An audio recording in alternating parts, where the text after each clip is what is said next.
चलिए स्टार्ट करते हैं आज का सबसे इंपॉर्टेंट टॉपिक बिजनेस स्टडी और कॉमर्स का प्रिंसिपल्स ऑफ मैनेजमेंट। सबसे पहले याद रखिएगा, कभी भी अकाउंट आपको बिजनेस स्टडी में कोई या कॉमर्स में कोई आपको बोले कि सबसे इंपॉर्टेंट टॉपिक क्या है, अगर सबसे पहले याद रखना पहला एक वर्ड होता है मैनेजमेंट। क्या होता है? मैनेजमेंट। लास्ट क्लास के वीडियो में आपने देखे मैनेजमेंट का डेफिनेशन, इसका नेचर, इसका कैरेक्टरिस्टिक्स, इसका एडवांटेजेस, इसका डिसएडवांटेजेस, मैनेजमेंट साइंस है, मैनेजमेंट आर्ट है, मैनेजमेंट प्रोफेशन है, सब पढ़ा है। सब मैनेजमेंट का मतलब होता है टू मैनेज समथिंग, किसी से चीज को मैनेज करना, किसी को कंट्रोल करना, किस तरीके से उससे मैं काम करवा सकता हूँ, इसको मैनेज बोलता हूँ। इसके अंदर दो वर्ड होता है sir, effective and efficiency. Sir effective का मतलब क्या होता है? हाँ, टाइम के with in the time limit, और इसका मतलब होता है minimum wastage of resources.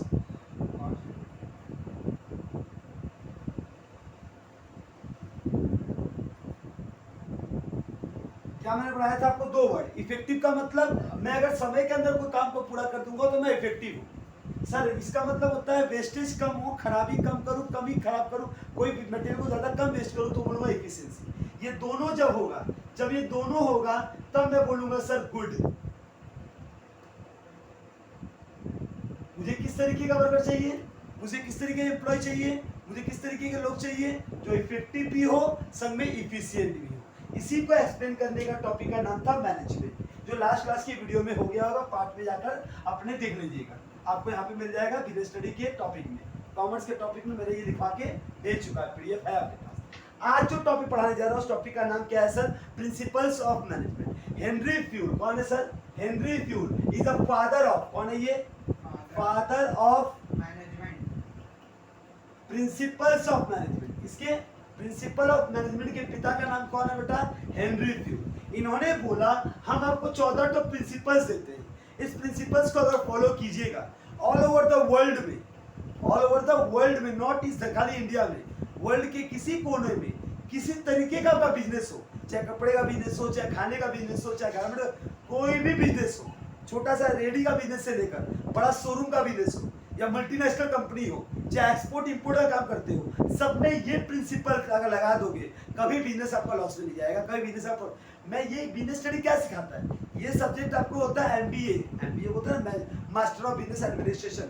Business के बारे में सारे रूल्स रेगुलेशंस अगर आपको पता है तो आपका बिजनेस कभी भी लॉस नहीं खा सकता। तो ये आपको नियम कानून सिखाते हैं। एक अच्छे मैनेजर के लिए आपको क्या होना चाहिए सर? सबसे पहला मुझे ये प्रिंसिपल्स आना चाहिए। सब पहला प्रिंसिपल का नाम क्या लिखा है sir? Division of work. Division मतलब बांटो, वर्क मतलब काम को। एज अ मैनेजर मेरा ये ड्यूटी होना चाहिए, अगर मेरे ऑर्गेनाइजेशन में 25 एम्प्लॉय है, मैं काम को, मैं अपने वर्क को, अपने काम को क्या करना, मुझे बांटना है। मैं क्या करूंगा? Divide the workload, work of an organization among all the employee in an organization, employee between them as per efficiency, talent, experience, knowledge। मतलब बोला है division of workload of an organisation among all the employ between them as per efficiency, talent, experience, knowledge. इस आधार पर मुझे क्या करना चाहिए?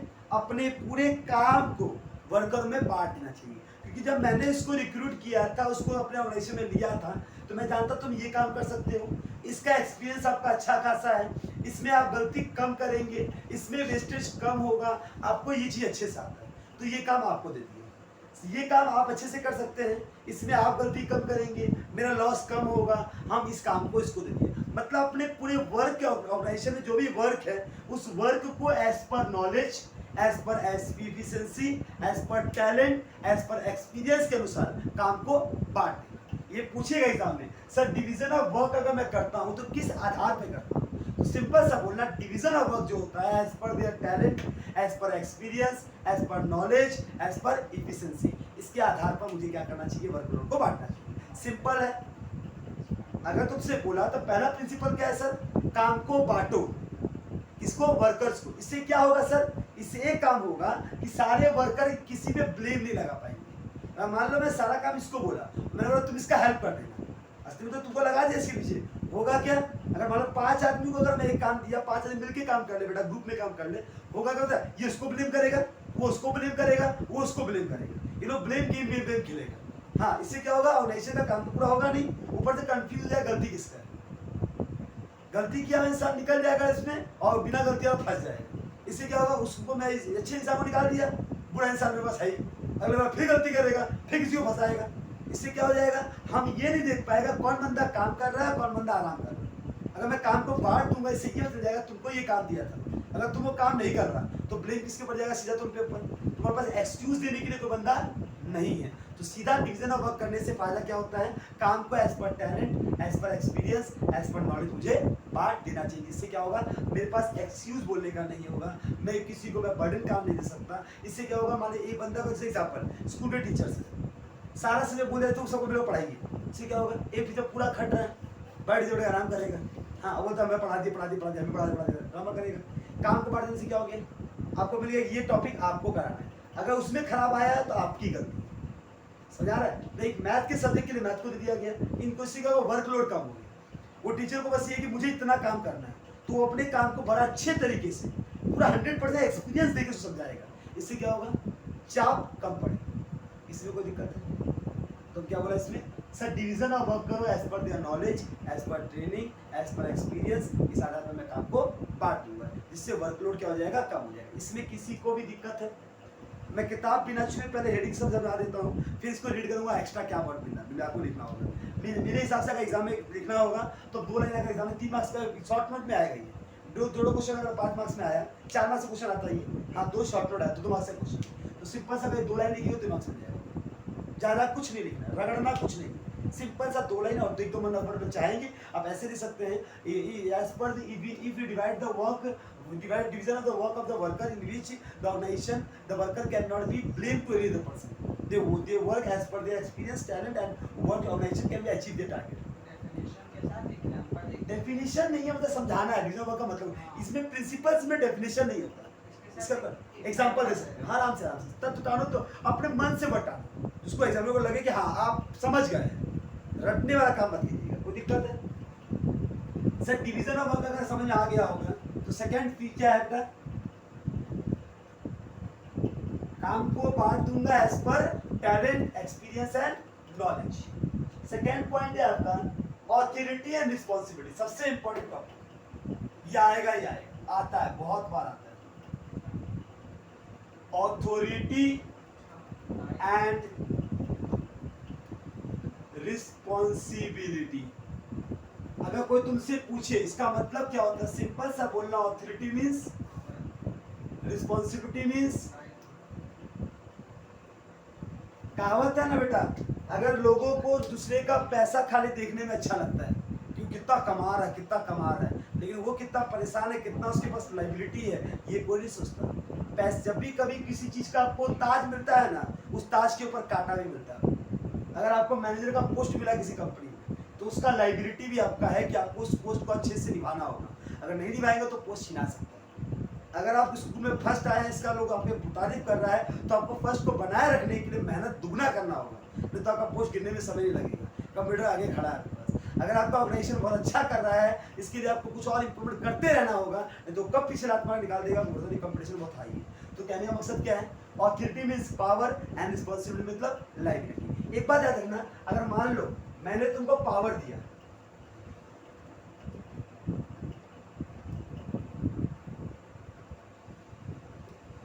अगर पावर ज्यादा है लायबिलिटी कम है तो तुम क्या करोगे, मिस यूज ऑफ पावर, तुम पावर का मिस यूज करोगे, अपने वर्कर को ज्यादा दबा के रखोगे, हाँ उसको कुछ ज्यादा अत्याचार कर दोगे, वर्कर भागे, ऑर्गेनाइजेशन ऑफ टारगेट को पूरा नहीं कर पाएगा। ऑलवेज जब पावर ज्यादा हो जाता है, हाँ पावर एक्सेस हो जाए, मैंने तुमको कई काम दिया, नहीं तुमको पावर ज्यादा दी, मुझे एग्जाम्पल मैंने बोला तुम बेटा इसका सुन लेना, मैं बोला मार देना इसको जो भी हो जाएगा, तुम मार तड़ी गायब कर दी, मार दी, तो ये तो मिसयूज ऑफ पावर है। आपको पावर दिया गया तो उसका आपका मतलब उसको डराना खरीदा, आपको मैंने बोल दिया कुछ भी करो, तुम उसका पावर का मिसयूज कर लोगे। अधिक पावर इसलिए कभी किसी को नहीं, अधिक करोगे तो क्या हो जाएगा, मिसयूज ऑफ पावर हो जाएगा। अगर सर मान लो मैंने किसी को पावर लेस दिया और लाइबिलिटी ज्यादा दिया, मैंने उसको काम ज्यादा दिया लेकिन पावर कम दिया, नॉट डन प्रॉपर्टी, काम अच्छे से हो पाएगा नहीं, क्योंकि लाइबिलिटी तो दे दिया आपने, मुझे काम करना है, लेकिन उस आधार पे हमको पावर नहीं दिया, सर मारिए ही गई, मैं डरेगा ही नहीं, मैं दायित्व तो निभाना चाहता हूं लेकिन मैं निभा नहीं पाऊंगा। इसीलिए क्या होना चाहिए सर, पावर और liability means authority and responsibility क्या होना चाहिए सर, इक्वल होना चाहिए। अचीव द टारगेट, अगर आपको टारगेट को अचीव करना है इसके लिए आपको क्या करना पड़ेगा सर, पावर और लाइबिलिटी क्या होना चाहिए सर, इक्वल होना चाहिए। अगर ये बड़ा है तो ये खराब है, ये बड़ा है तो भी खराब है। पावर ज्यादा है लाइबिलिटी कम है, मिसयूज ऑफ पावर करोगे, पावर कम है लाइबिलिटी ज्यादा है, नॉट डन प्रॉपर्ली, तुम काम अच्छे से नहीं कर पाओगे, दोनों इक्वल है तो अचीव द टारगेट, टारगेट तुम अचीव कर पाओगे, कोई दिक्कत नहीं।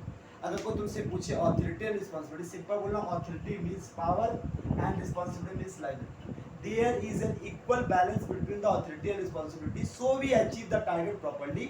If the authority is more than the responsibility, then misuse of authority, you can misuse authority, and if the authority is less and the responsibility is more, then you cannot achieve the target, because the less authority can be held, so responsibility cannot be achieved. So we can be held the balancing equation of authority and responsibility for achieving the target of the organizational goal. Clear? अगर आपको organisation का गोल complete करना है तो आपके पास क्या होना चाहिए, ऑथोरिटी रिस्पॉन्सिबिलिटी बराबर दीजिए। एज अ मैनेजर, मैं काम कर रहा हूँ तो मेरा दूसरा प्रिंसिपल क्या है सर, कि मैं अगर किसी वर्कर को काम दूँ तो मैं उसको पावर भी दूंगा और सब में उसको रिस्पॉन्सिबिलिटी दूंगा, और पावर रिस्पॉन्सिबिलिटी एकदम बराबर होना चाहिए जिससे वो काम अच्छे से कर पाए। अधिक पावर दे दिया मिसयूज कर लेगा, कम पावर दे दिया कर नहीं पाएगा, बैलेंस रहा ऑर्गेनाइजेशन अपने टारगेट को पूरा कर पाएगा। ये किसके, इसलिए कहावत है ना, वर्कर गलत किया तो वर्कर को डरता नहीं, मैंने डरता, मैंने बोला मतलब मैनेजर ने तुमको कंट्रोल नहीं किया, तुम सब चला दिया। कोई एम्प्लॉय अगर बदतमीजी से बात कर रहा है इसका मतलब मैनेजर उसको डांटता नहीं, और मैं अगर एम्प्लॉय बहुत डरा हुआ है मैनेजर को ज़्यादा डरता है, दोनों जरूरी। आपको एम्प्लॉय के साथ ऐसे बना के रखना है कि एम्प्लॉय भी खुश रहे और ओनर भी खुश रहे। मैनेजर वो बिचौलिया होता है जिसको दोनों को खुश करना है, कि मैनेजर किस में आता है, मिडिल लेवल में आता है, टॉप में आता है, मिडिल में आता है। टॉप वाले का भी ऑर्डर को उसको मानना है और लोअर को ग्रीवेंसेस को भी इसको पूरा करना है। अगर वर्कर का ग्रीवेंसेस पूरा नहीं होगा तो वर्कर काम कैसे कर पाएंगे, तो वर्कर की इच्छाओं को भी पूरा करना है और ओनर के प्रॉफिट अचीवमेंट टारगेट जो है, जो उसका ऑब्जेक्टिव गोल है, इसको भी पूरा करना है। वो दोनों काम करने वाला कौन है सर, मैनेजर। मैनेजर ये सारे काम कैसे देख पाता है सर, ऑथोरिटी रिस्पॉन्सिबिलिटी का बैलेंस करके। ये बैलेंस नहीं कर पाएगा तो ये काम नहीं हो पाएगा। क्या कोई दिक्कत समझने में सर? सब कुछ सही है, सब कुछ मेरे पास है, मतलब मैं काम को बांटना भी सीख गया, काम को बांट दिया सबके अनुसार। सेकंड, मैंने ऑथोरिटी एंड रिस्पॉन्सिबिलिटी का बैलेंस भी रखा, इसमें भी कोई दिक्कत नहीं था मेरे को बांटने में, ऑथोरिटी रिस्पॉन्सिबिलिटी इक्वल रखा। एंड थर्ड, मेरे से सर ये गलती हो गया, मेरे ऑर्गेनाइजेशन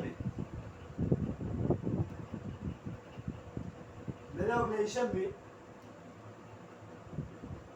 डिसिप्लिन नहीं है सर। क्या नहीं है? मैं सब कुछ कर रहा हूँ लेकिन वर्कर टाइम पे काम पे नहीं आते हैं और मैं कुछ एक्शन नहीं ले पा रहा हूँ और मैं कुछ कर नहीं पा रहा हूँ। तो सब मेरे वर्कर अच्छे हैं, मैंने इसको रिक्रूट अच्छा किया है, लेकिन ऑर्गेनाइजेशन में जहाँ डिसिप्लिन नहीं होगा ना, कहावत है ना, एक मछली तालाब को खराब कर देती है। अगर अपन अपने ऑर्गेनाइजेशन, आप टीचर पढ़ाने में अच्छे हो, लेकिन अगर मान लीजिए आपका एटमोस्फेयर अच्छा नहीं मिला, डिसिप्लिन नहीं हुआ, पढ़ाते मेरे को बतिया रहा है, को पंचायत कर रहा है, इससे क्या होगा, मेरे को भी जो अंदर से बोलने का शक्ति वो नहीं मिल पाएगी।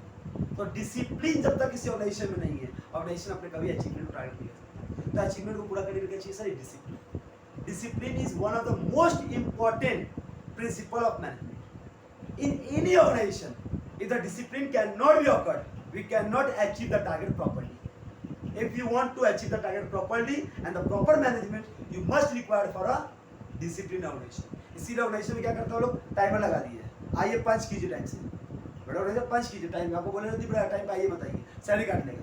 तो मैंने सोचा दिखाया कि अब 10 समय था, आज 10:30 बजे आए थे, आधा समय पैसे काट दिए, एक महीना काट के दिखाना, 5 पैसे काट ऑर्गेनाइजेशन 9:30 खड़ा हो जाएगा, पहले पंच मारेगा जल्दी घुसा। कारण ये डिसिप्लिन है, आपको कितना बजे आना है और कितना बजे जाना है नियम होना चाहिए, और पंचायत नहीं करना, आपको काम करना है। कैमरा लगा दें फिर उसका पूरा पता सुन जाएगा। तो ऑर्गेनाइजेशन में एम्प्लॉय को कंट्रोल करना आपके पास है। जैसे कोई एम्प्लॉय काम करना नहीं चाहता, वो पैसा खाली चाहता है, तो उसको काम करवाना वो आपके हाथ में। तो डिसिप्लिन रखना, उसको कंट्रोल करना। स्कूल में भी डिसिप्लिन जरूरी होता है, बच्चे कहाँ डिसिप्लिन रहते हैं, नहीं उसको अगर स्कूल स्ट्रिक्ट होता है तो बच्चे को डिसिप्लिन रखा जाता है, बच्चे बदतमीजी कम करते हैं। और यहाँ डिसिप्लिन नहीं रहता है और बच्चे बदतमीजी करने लगते हैं, जो नया शो कर लेते हैं, शीशा तोड़ देते हैं, ये फेर तोड़ देते हैं, सब कुछ कर देते हैं। वही ऑर्गेनाइजेशन में यहाँ डिसिप्लिन हो जाए, गार्जियन कॉल कर दिया जाए, उसको बच्चे को रिसीक्रेट कर दिया जाए, ठीक दो बाकी उससे जाएगा। एक पे अगर एक्शन हो जाए बाकी सब पे हो जाता है, बस स्कूल चिड़ हो रहा है, लास्ट में जाओ 2 लोगों को धूड़ दो, सब क्लास शांत। कारण डिसिप्लिन जब तक आप नहीं रखिएगा पढ़ा नहीं पाइएगा। आप पढ़ाना चाहते हैं, 15 बच्चे पढ़ना चाहते हैं, लेकिन कुछ नहीं पढ़ने के चक्कर में क्या हुआ, पूरा क्लास बढ़ा दिया, कोई पढ़ना नहीं चाहेगा। तो क्या होगा सर, डिसिप्लिन जरूरी है। डिसिप्लिन नहीं होगा, ऑर्गेनाइजेशन कभी भी अपने टारगेट को पूरा नहीं कर पाएगा। कोई दिक्कत?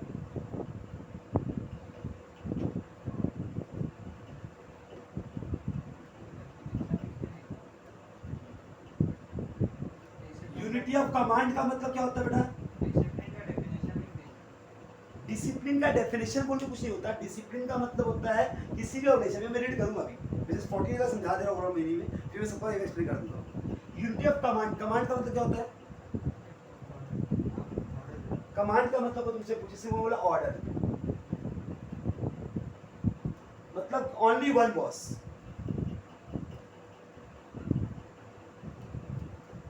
वन बॉस मतलब सर अगर मैं किसी ऑर्गेनाइजेशन काम कर रहा हूँ, मेरे बहुत सारे बॉस हैं, वो मुझे कुछ कमांड दिया, ये काम करिए, वो बोला ये काम करिए, वो बोला ये काम करिए, हम क्या काम करेगा? आई एम कंफ्यूज्ड, क्योंकि मैं इसका अगर बात नहीं मानता हूँ तो ये भड़क जाएगा मेरे ऊपर। मैं मान लो तुम्हारा बात मान लेता हूँ तो तुम कौन मेरे खुश हो जाएगा, तो ये तुमको भड़का बोला इसको निकाल दिया जाए, मालिक तो ये भी है, वो तो निकाल दिया, बिना गलती मैंने बात मान ली। इससे सीधा काम क्या होता है सर, इसीलिए उस ऑफिस से बोला जाता है सर, किसी भी याद कॉल सेंटर नियम होता है, एक बोलता है कि आपका ग्रुप लीडर सचिन सर, तो आप सचिन सर के बिना ऑर्डर के कोई काम मत कीजिए। अगर मेरे को ऑर्डर देने का ये आया तो बोले सर एक बार सचिन सर से पूछ लीजिए, सचिन सर बोलेंगे तो मैं काम करूँ। तो इसके बाद सचिन सर कुछ मुझे काम दिए होंगे तो पहले आपने डिसाइड कर लीजिए कि पहले किसका काम करना। मैं काम के लिए रेडी हूँ, मुझे कोई दिक्कत नहीं, मैं काम कर लिया ऑर्गेनाइजेशन में, बस पहले किसका करो बता दीजिए। अगर मान लीजिए 2-4 दिन ऑर्डर देने लगे तो काम कर पाएगा, हम उसका काम इसका काम मजाक दिख रहा है बॉडी, तो ये काम करना है हमको। तो इसीलिए बोला किसी भी ऑर्गेनाइजेशन में ऐसा काम रखिए कि एक आदमी को एक ही दिन बोर्ड संभाले और वही इसके कंट्रोल को दे। अगर कमांड बहुत यूनिटी ऑफ कमांड होता है, one order, one boss giving the one order to one employ and the employ can be do the work as per their order, not more than one. अगर एक से अधिक आदमी का order देने लगेगा, एक से अधिक कमांड करने लगेगा तो हम नहीं जाओगे, एम्प्लॉय का कंफ्यूज हो जाएगा और काम नहीं हो पाएगा अच्छे से। तो ये प्रिंसिपल क्या बताता है आपको कि आपको यूनिटी ऑफ कमांड होना चाहिए, ठीक है। अब नेक्स्ट पॉइंट क्या बोलता है, unity of direction. Sir command एक से कर रहा है ठीक है, लेकिन डायरेक्शन भी आपको एक ही मिलना चाहिए। मान लो जैसे बंदा मेरे से पूछा मुझे यहाँ से क्या जाना, सर हावड़ा जाना है, ठीक है, मैंने बोला एक काम कर गली पकड़ने चल जा, ठीक है, बोलता है सर इससे अच्छा बताते हैं वो पोस्टर से घूमने निकल जाओ, वही निकल जाएगा। सर सही बता रहा है, गलत कोई नहीं बता रहा, लेकिन अगर मान लो 2-3 अगर उसका रास्ता बता दे बोला कंफ्यूज हो जाएगा, पहली बार है तो उसको क्या, तो एक डायरेक्शन बताओ। जैसे ऑर्गेनाइजेशन में कोई काम करना, बंदा फंस गया, सर कैसे करेगा, उसको बता मेरा ऐसे दे, इधर जा इधर जा हो जाए, ऐसे काम हो जाएगा, काम बता दो तो वैसे काम कर देगा। और उसके बाद जब वो काम करता जाकर वो अपने एक्सपीरियंस से शॉर्टकट खोज देगा, अपने एक्सपीरियंस से काम। आप उसको एक काम बताएं, आप जहां उसको कंफ्यूज करना चालू करिएगा बंदा डायरेक्शन भूल जाएगा और काम नहीं करता। इसीलिए डायरेक्ट कोई जो ऑर्डर्स को दे रहा है, कमांड जो दे रहा है, वो भी याद रखिए कि उसको मल्टीपल ऑफ कमांड डायरेक्शन है, कैसे काम करना है। तुम काम करते हो तो पूछ रहे सर हमको इस तरीके से काम करें, क्योंकि एज ए मैनेजर हूँ, मैं सीनियर हूँ, मैं उसका एक्सपीरियंस जानता हूँ, कैसे मैं भी उस जगह से पार होकर आया हूँ, तो मेरे से एक्सेस डायरेक्शन पूछ रहा कैसे करना चाहिए, क्या बेस्ट है।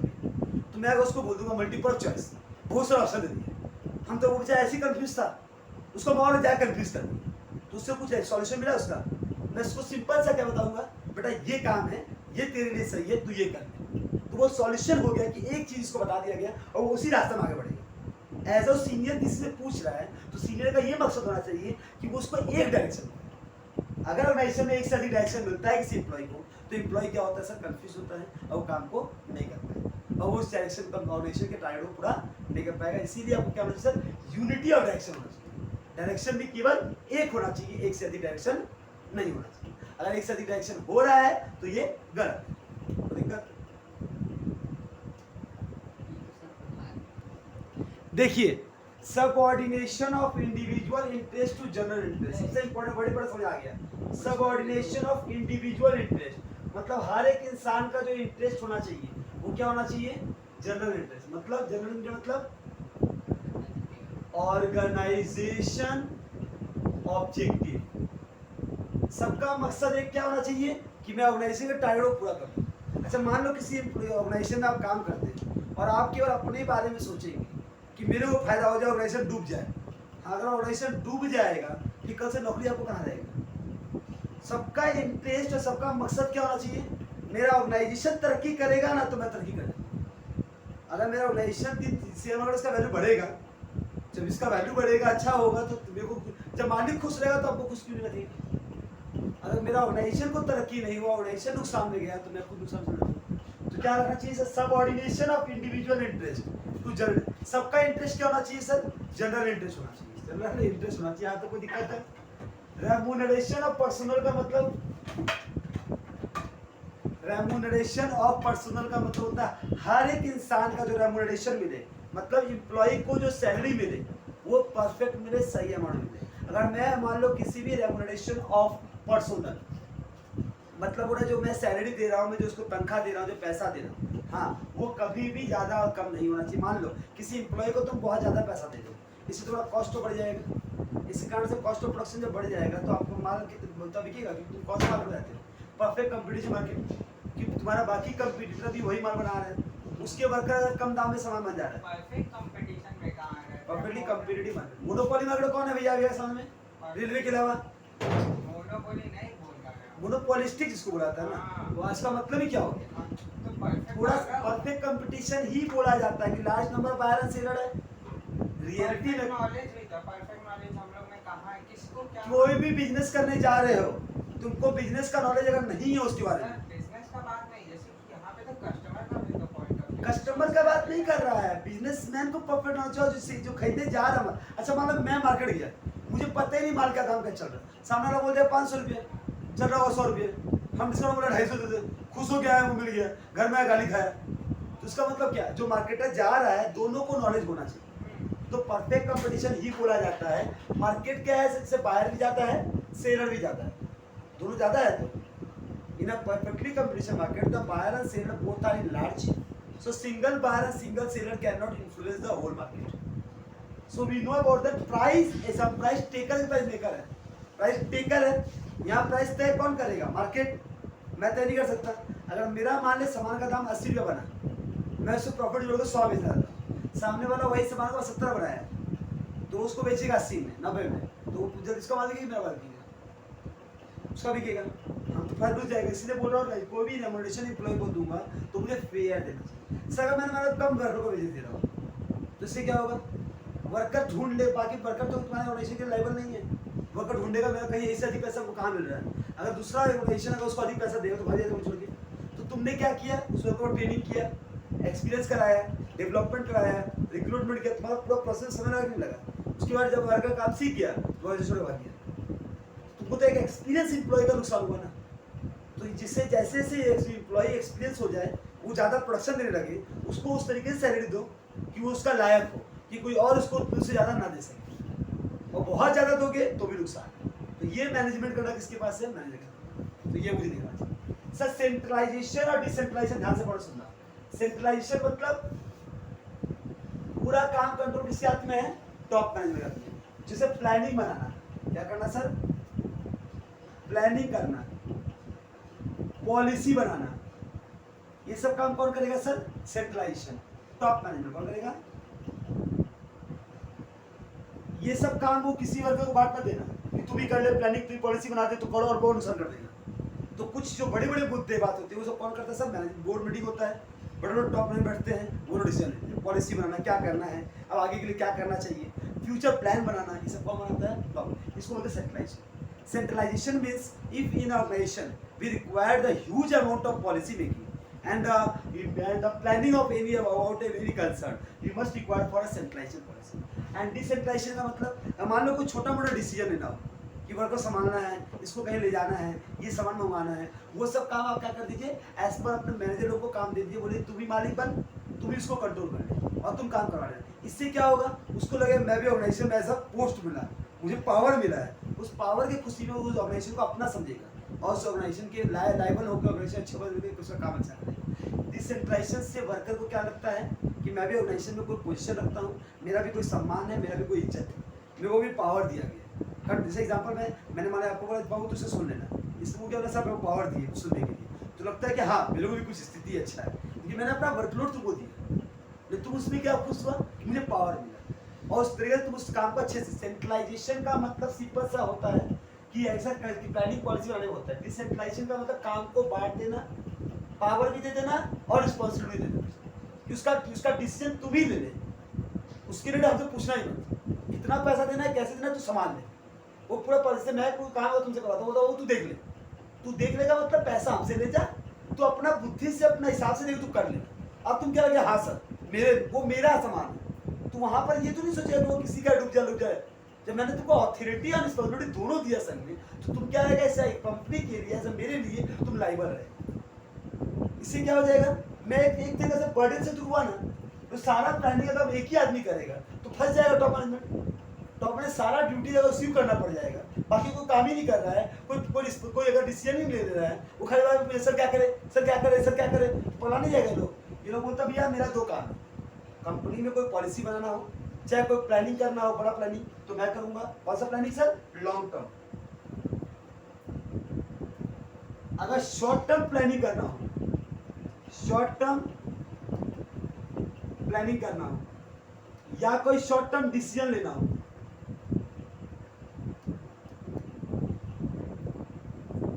या तो क्या नाम है, कोई लेबर का कंट्रोल करना हो, मटेरियल मंगाना हो, ओवरहेड कंट्रोल करना हो, ये सब को छोड़ा ना बोलता है तो क्या बोलता है वो एज पर अपने एक्सपीरियंस जो पुराना मेरे कंपनी में ऑर्गेनाइजेशन में एम्प्लॉई है उसको काम दे दो, बेटा तू संभाल ले, मेरे को जैसे पूरा विश्वास है तो उसको पैसा देता, बेटा तू संभाल, तू कर अपने से। तो इस तरीके से क्या होता है, सामने वाले का काम भी अच्छे से हो जाएगा, वर्कलोड भी कम हो जाएगा और ऑर्गेनाइजेशन कभी भी कोई नुकसान में नहीं। लेकिन ये काम बैठो किस आधार पे, उसका एक्सपीरियंस, नॉलेज, टैलेंट और एक्सपीरियंस क्या नाम है, एक्सपीरियंस होता है ना, क्या नाम है, उसमें कितना है वो इन्वॉल्वमेंट है, उसको देखने के बाद इसमें कोई दिक्कत है।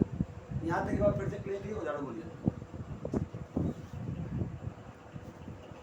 देखिएगा स्कैलर चेन क्या होता है सर? स्कैलर चेन का मतलब होता है कि कभी भी किसी ऑर्गेनाइजेशन में कोई अगर बात होता है, वो इस पिरामिड के फॉर्म में, जैसे ए है, ये इसको बी को बोलेगा, बी सी को बोलेगा, सी डी को बोलेगा, डी ई को बोलेगा, ई एफ को बोलेगा, एफ जाकर जी को बोलेगा। मतलब इस तरीके से कम्युनिकेशन होता है। Scalar chain is a communication of a employ in organisation in a way of a line, they are not to be break. If any person can be directly communicated with the G, this is known as a gang plank. क्या बोलते हैं? Gang plank is a breaking of scalar chain. क्या है sir? Breaking of scalar chain. Only in case of emergency. अगर emergency का period है उस case में अगर ब्रेकिंग कर रहा है तो कर सकता है, अदरवाइज ब्रेकिंग को अलाउडेबल नहीं है। स्कैलर चेन का मतलब होता है कि आप, अच्छा माय एग्जांपल, कोई छोटा एम्प्लॉय है, डायरेक्टली जाकर हमारी बात करेगा, मतलब ऑर्गेनाइजेशन का कोई नियम कानून नहीं है क्या? ऑर्गेनाइजेशन में एक वे बनाया गया कि आपको इसको बताना है, ये इसको अपने ऊपर बताएगा, ये अपने ऊपर, ये उसके बाद, इस तरीके से आ जा सकते हैं। इसको ब्रेक आप नहीं कर सकते, बोलते हैं ब्रेकिंग। ऑर्डर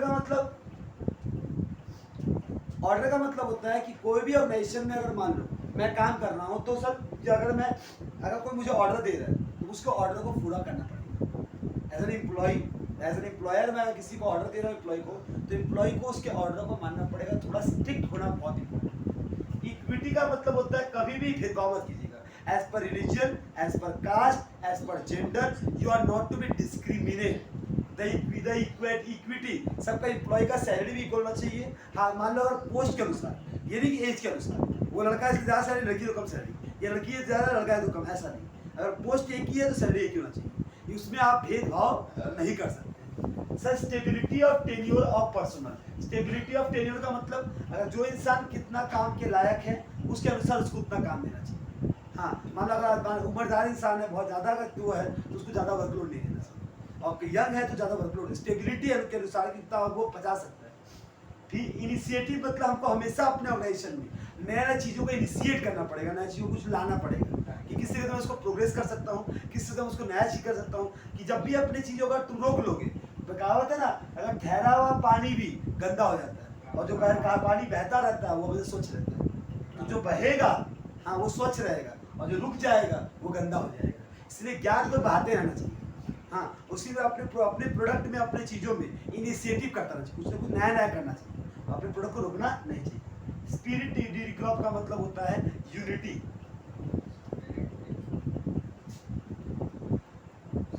स्ट्रेंथ मतलब बोला जा रहा है कि हमको अपने ऑर्गेनाइजेशन में यूनिटी स्ट्रेंथ में रखना चाहिए। मतलब कि हम लोग को काम में ग्रुप में काम करना चाहिए।